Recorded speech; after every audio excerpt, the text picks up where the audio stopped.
Hi, it's Chris. In this video, we're going to show you how to remove and reinstall the control board in your Whirlpool washer. Replacing the control board in your Whirlpool washer is actually very easy to do and only requires a few basic hand tools. Keep in mind if your machine needs to be repaired, it's usually simple enough to do it yourself. Visit PartSelect.com, enter your model number, and quickly find and order the part you need. Some of the reasons you may be looking at wanting to remove and reinstall the control board is if you're starting to see issues where some of the cycles aren't working as they should, or perhaps there's actually an error code flashing up on the control panel indicating that it's the control board that's giving you the aggravation with your machine. So the first thing we're going to want to do, of course, anytime we're working with an electrical component within the washer, we're going to want to make sure we remove the power from the machine. So in this case, it's just a matter of unplugging the washer from the wall. That'll remove all the power and we can go ahead and do our repair.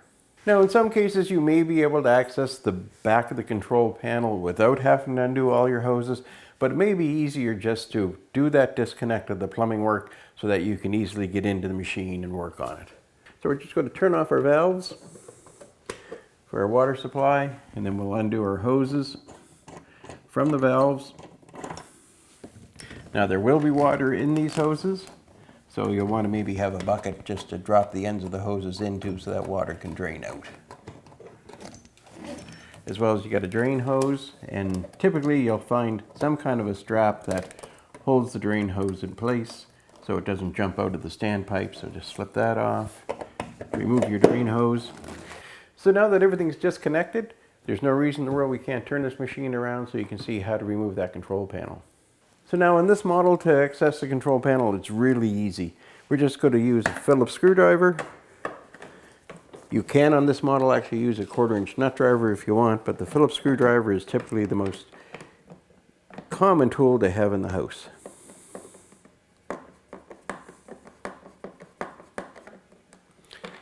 One on the other side as well.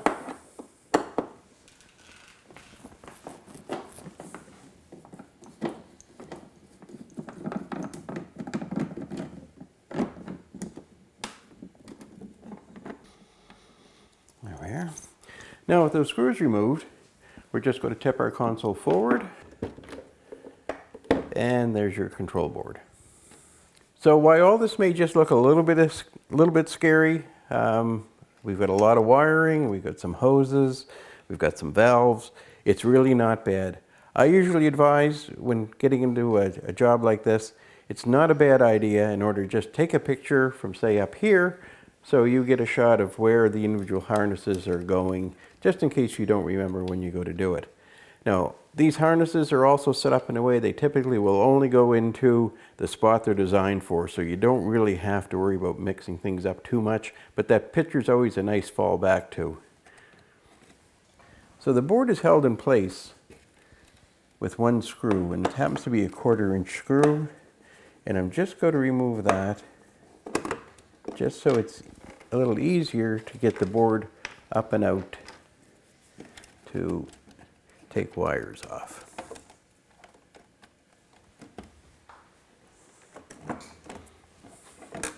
There.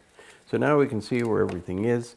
So I typically start with these heavy wires, which is your cord that you plug into the wall.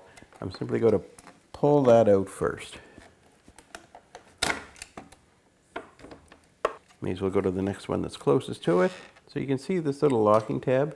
So you're just going to want to gently pull down on that to release it, and then the wire comes out really easy.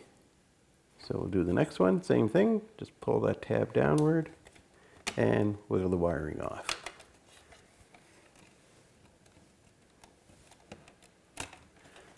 Okay. So we'll do that for all the wiring that we have. Now we also have this hose.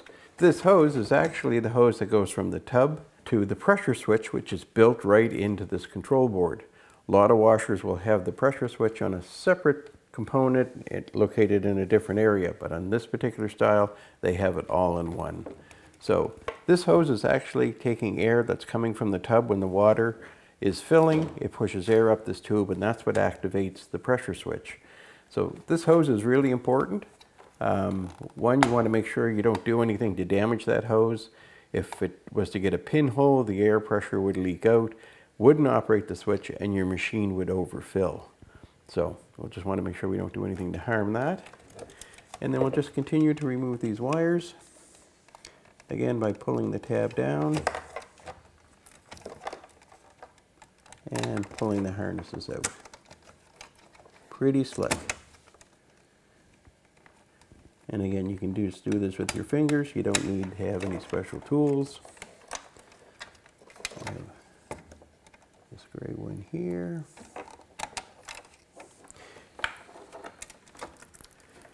And we've got everything on those sides. And again, same thing for these wires. Just go to press down on that tab and wiggle the connector out.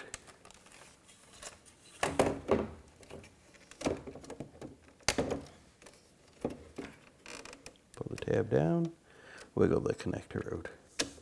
Now there's your control board removed. And if you take a close look, you'll notice that where your wires go, there's actually some information molded right into it that tells you what color the block is that went into it. So that just makes it even easier. So there you go. You can see just how easy it is to remove the control board on your Whirlpool washer. So now let's do the reinstallation. And it really is the exact same process, just in reverse. So we'll just bring our control board in, and we'll start on this end as well. And again, you can refer to your picture, or you can look to see that the wires on this side, there's two different size blocks, so there's no way you can confuse which way they go. Push it until that locking tab snaps into position so that it can't come out. Same thing for this one. Okay. Again, just push the harness in.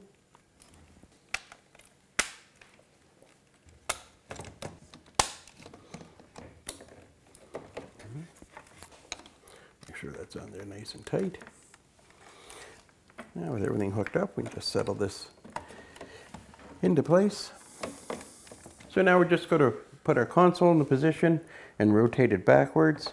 So you can see you've got these fingers. So you just want to make sure as you do your rotation, those fingers line up.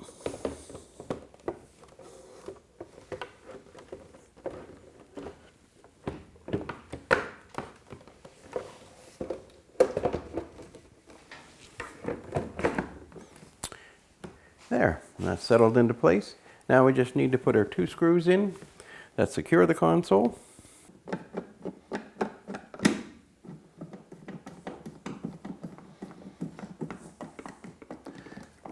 There's one.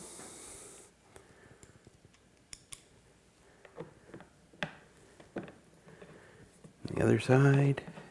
Same process.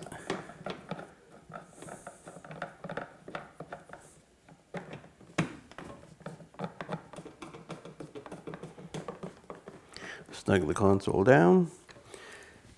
And there, the board's all installed. We can now move our machine back into position, reconnect our plumbing and our electrical. So we'll connect our hot water hose and our cold water hose. Use a pair of pliers just to snug them up so you don't have any leaks.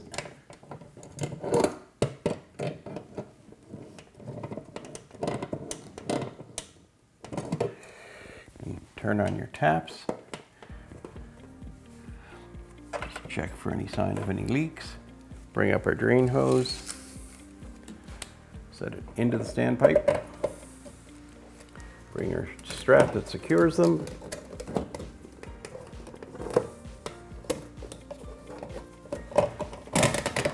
Now I can't jump out. Plug our machine back in. So there you go. You can see just how easy it is to remove and reinstall the control board in your Whirlpool washer.